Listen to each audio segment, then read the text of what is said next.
वहीं आम आदमी पार्टी से राज्यसभा सांसद संजय सिंह से न्यूज वन इंडिया ने बातचीत की, जहां पर उन्होंने बीजेपी पर जमकर हमला बोला। क्या कुछ कहा, आपको सुनाते हैं। आम आदमी पार्टी से राज्यसभा सांसद संजय सिंह हमारे साथ मौजूद हैं। सर, चुनाव से पहले तमाम जो है भारतीय जनता पार्टी की तरफ से दावे किए जा रहे थे कि हिंदू उनका है।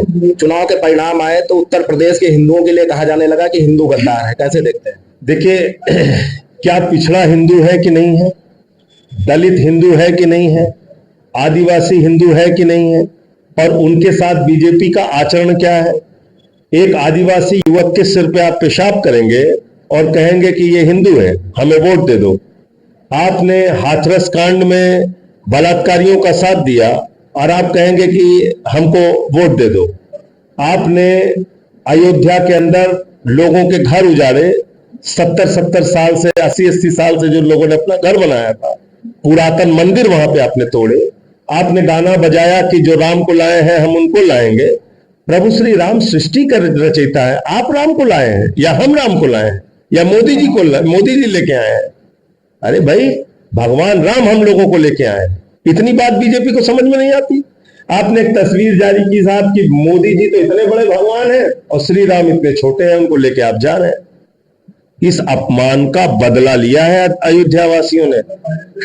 आपने एक 5 साल के मुख्यमंत्री का आवास गंगा जल से धुला अखिलेश यादव जी ने जब घर छोड़ा, और जब वो अपनी पत्नी के साथ कन्नौज में, जहां से वो सांसद भी रह चुके हैं, मंदिर का दर्शन करने चले गए, तो आप गंगा जल से मंदिर धुल रहे हैं।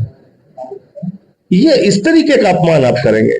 मंदिर का शिलान्यास कर रहे हैं तो रामनाथ कोविंद जी को नहीं बुला रहे हैं, उद्घाटन कर रहे हैं द्रौपदी मुर्मू जी को। क्या ये दलित, शोषित, वंचित समाज के लोगों का अपमान नहीं है? क्या वो लोग इस चीज को देखते और समझते नहीं है? तो सबने इनको सबक सिखा दिया। पर आप देखिए, एक बड़ा वर्ग उत्तर प्रदेश का, उसने इनके खिलाफ, देखिए ये अलग अलग जातियों का देश है, अलग अलग धर्मों का देश है, अलग अलग भाषाओं का देश है। हम विविधता में एकता वाले देश, हम कोई पाकिस्तान तालिबान थोड़ी है।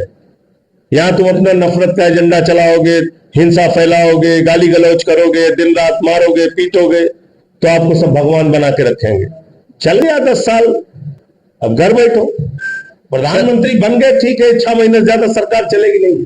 सर, पीडीए का फॉर्मूला क्या उत्तर प्रदेश में काम आया कि जिस तरीके से इंडिया गठबंधन ने बड़े पैमाने पर सीटें जीती, बड़े बड़े चेहरे चुनाव हार गए? बिल्कुल काम आया, लेकिन साथ साथ मैं ये भी जोड़ना चाहता हूं कि इस बार ठाकुरों को भी गाली दिया इन लोगों ने। दिया नहीं दिया बताइए आप? इनके केंद्रीय मंत्री हैं, क्षत्रिय समाज के बहु बेटियों पे सवाल उठाया उन्होंने। तब है किसके सगे ये? किसी की तो बता दीजिए।